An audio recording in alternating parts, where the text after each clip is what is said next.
In today's news, Louis Saha pinpoints crazy Mason Mount and Casemiro problem at Manchester United. Former Manchester United striker Louis Saha has called for Mason Mount to offer more creativity to the side's attack. It's been a difficult start to the season for United, who have already lost 6 games across the Premier League and Champions League.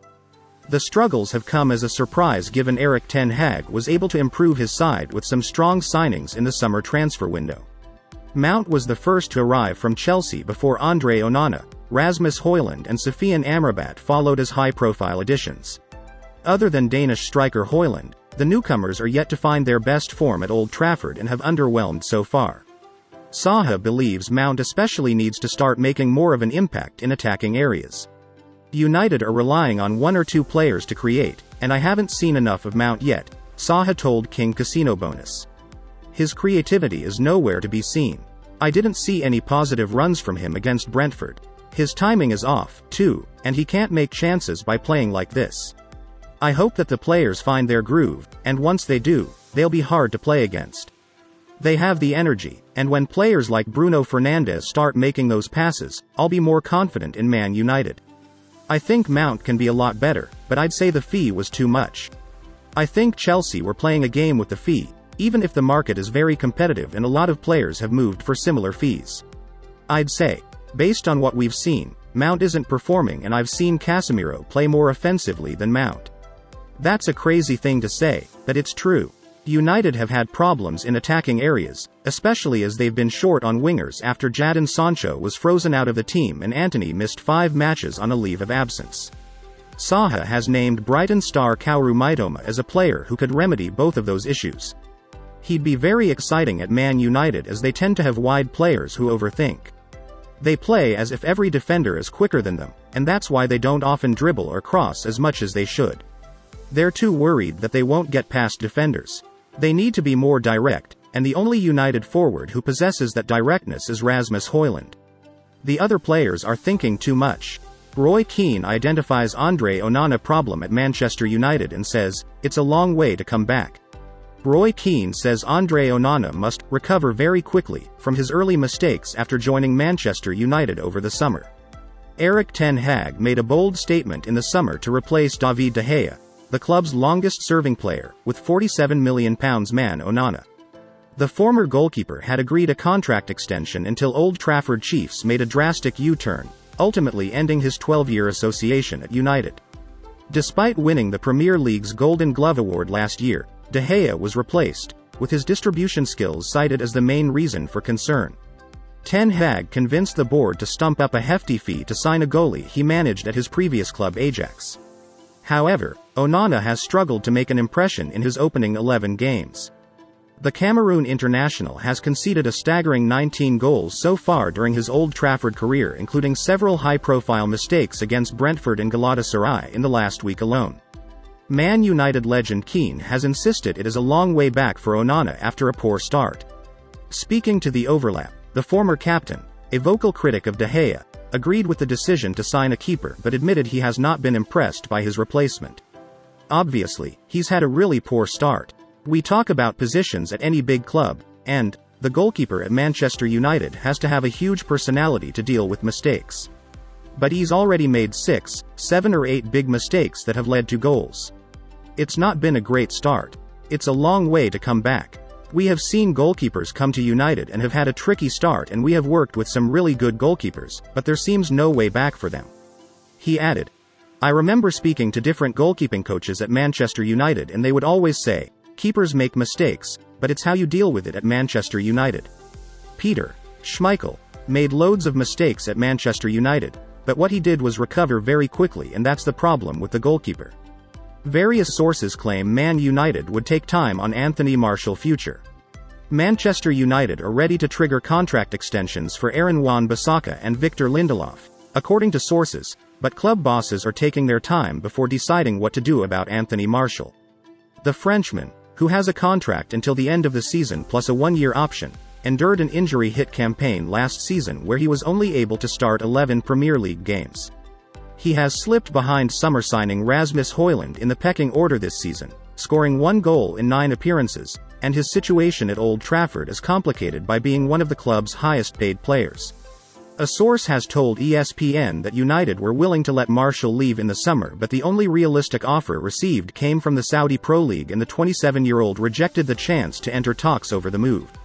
United are keeping their options open with Martial, with much depending on how he performs between now and the end of the season. United, however, are set to take a different approach with defenders Wan-Bissaka and Lindelof. Wan-Bissaka has won back his place in Erik ten Hag's team after a difficult start under the Dutchman.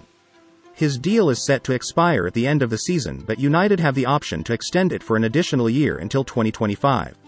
The club are set to exercise the option before the end of year, while also opening talks over a new long-term contract. United are in the same situation with Lindelof, who has a contract until the summer plus a one-year option. The Sweden international has done enough to convince Ten Hag he has a future at Old Trafford, and the club are ready to trigger his extension until 2025. In other news, former Manchester United goalkeeper Ben Foster says Erik ten Hag made a mistake with Manchester United's summer transfer. Former Manchester United goalkeeper Ben Foster says it was a mistake for Erik ten Hag to replace David de Gea with Andre Onana. The Cameroon star has endured a shaky start to life at Old Trafford, making a series of errors that have oftentimes led to goals. The shot stopper was criticised for his role in Brentford's opener on Saturday following his misplaced pass that led to Casemiro's red card against Galatasaray last week. This followed a huge blunder against Bayern Munich after escaping conceding a penalty in the season's curtain raiser against Wolves. Meanwhile, De Gea is still without a club, having been released by United this summer. He sent United fans online into a frenzy this week by posting a picture of himself back in Manchester, although there is no hint of a potential return following his 12 years of service. Foster, though, believes he should not have left in the first place. Speaking on his YouTube channel, the now-retired goalkeeper branded Onana's arrival an erroneous move by Ten Hag. He said, "Yes, without doubt, it's a mistake that didn't need to happen. It's like the Arsenal one with David Raya, it didn't need to happen. It's a position that was already set, already sorted, just leave it as it is."